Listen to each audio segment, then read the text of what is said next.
దేవుని నామానికి వందనాలు. డాక్టర్ థెరెసా పాల్ గారు వ్రాసిన శాశ్వత సత్యము పుస్తకము నుండి మీరు వింటూ ఉన్నారు.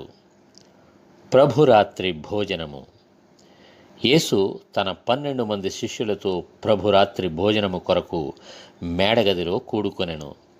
వారు భోజనము చేయుచుండగా ఆయన ఒక రొట్టెను పట్టుకొని ఆశీర్వదించి విరిచి వారికిచ్చి, మీరు తీసుకునుడి, తినుడి, ఇది నా శరీరము అనెను.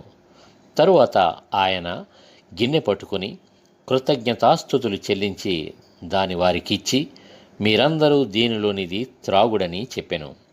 ఇది నిబంధన విషయమై అనేకుల పాప విమోచన కొరకు చిందింపబడుచున్న నా రక్తము. నన్ను జ్ఞాపకము చేసుకొనుటకై దీనిని చేయుడని చెప్పెను. యేసు తనను అప్పగించు వారిని గుర్తించుట. మిమ్మునందరిని గూర్చి నేను చెప్పలేదు. నేను ఏర్పరుచుకున్న వారిని ఎరుగుదును గాని, నాతో కూడా భోజనము చేయువాడు నాకు విరోధముగా తన మడమ ఎత్తెను అను లేఖనము నెరవేరుటకై ఎలాగూ జరుగును.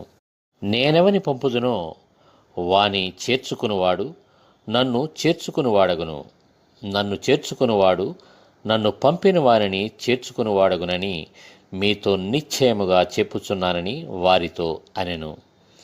యేసు ఈ మాటలు పలికిన తరువాత ఆత్మలో కలవరపడి, మీలో ఒకడు నన్ను అప్పగించునని మీతో నిశ్చయముగా చెప్పుచున్నానని రూఢిగా చెప్పెను. ఆయన ఎవరిని గూర్చి ఇలాగు చెప్పెను అని శిష్యులు సందేహపడుచు ఒకరి తట్టు ఒకరు చూచుకొనుచుండగా, ఆయన శిష్యులలో యేసు ప్రేమించిన ఒకడు యేసు రొమ్మున ఆనుకొనుచుండెను. గనుక ఎవరిని గూర్చి ఆయన చెప్పెనో అది తమకు చెప్పుమని సీమోను పేతురు అతనికి సైగ చేసెను. అతడు యేసు రొమ్మున ఆనుకొనుచు, ప్రభువా, వాడెవడని ఆయనను అడిగెను. అందుకు యేసు, నేనొక మొక్క ముంచి ఎవనికిచ్చేదనో వాడే అని చెప్పి ఒక మొక్క ముంచి సీమోను కుమారుడగు ఇస్కరియోతు యోదాకిచ్చెను. వాడు ఆ మొక్క పుచ్చుకొనగానే సాతాను వానిలో ప్రవేశించెను.